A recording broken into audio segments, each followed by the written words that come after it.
wisest thing that had been said to you po, and how did you apply it to your business? Being humble is the best characteristic a person can have.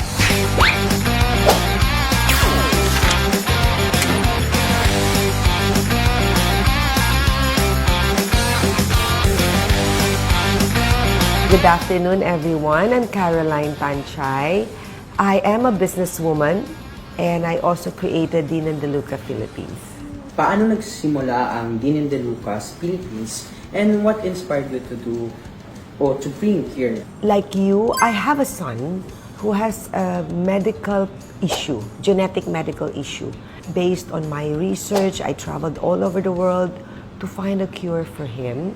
And finally, one day, we were able to find a cure. But one of the food that he needs to eat is for him to have a strong digestion system. And so with that, we need to create a sourdough, which means we have to ferment the bread so that it all becomes a probiotic, and that's what he needs to eat. It's one of the, therapy that he needs to do. He eventually got well, and because we eventually learned how to make sourdough, we have so much sourdough. So what will we do with the sourdough? I don't want to waste it because it has cured my son also. So we decided to open a restaurant with breads all based on the sourdough that cured my son and other patients.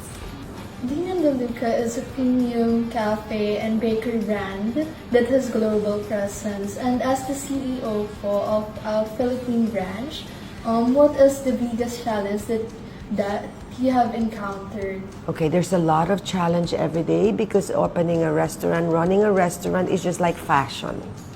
Meaning, in fashion, you have to keep on changing. When you operate a restaurant, you have to know what's the trend also in food. Meaning, we have to become a very flexible person who's always up to the trend so that we can always come up with new ideas, new recipes, or else we feel that the restaurant will not be updated, or we will be, there's going to be less people as there's more restaurant opening everywhere around you. So the chefs and I have to be abreast with all the new technology, meaning we need to be flexible and we need to be aware of what's happening around you, and we need to be inventive as well. What is your personal favorite Dean DeLuca product, and what makes it stand out for you? My personal favorite is our Cuban cheese roll. Because since I was young, I have been dreaming of being able to make a Cuban cheese roll that is made in, I go to United States a lot. And there's these favorite restaurants that I go to, and they're very popular for Cuban cheese roll. People fall in line for hours just to buy their Cuban cheese roll. So it has been my dream to be able to make that Cuban cheese roll. And finally, one day, we were able to make it better, I think, than the Cuban cheese roll that I eat in America. So that's my favorite because it has been like 4 or 5 years of research.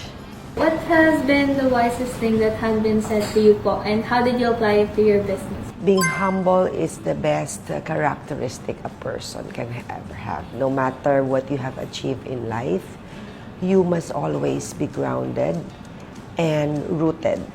Aside from being a successful businesswoman or an entrepreneur, is there anything that you want to achieve?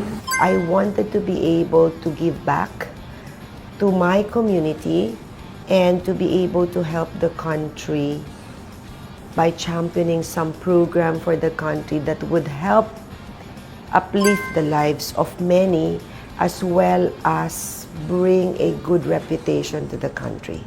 So that's what I'm presently trying to do as a congressman in the Philippines.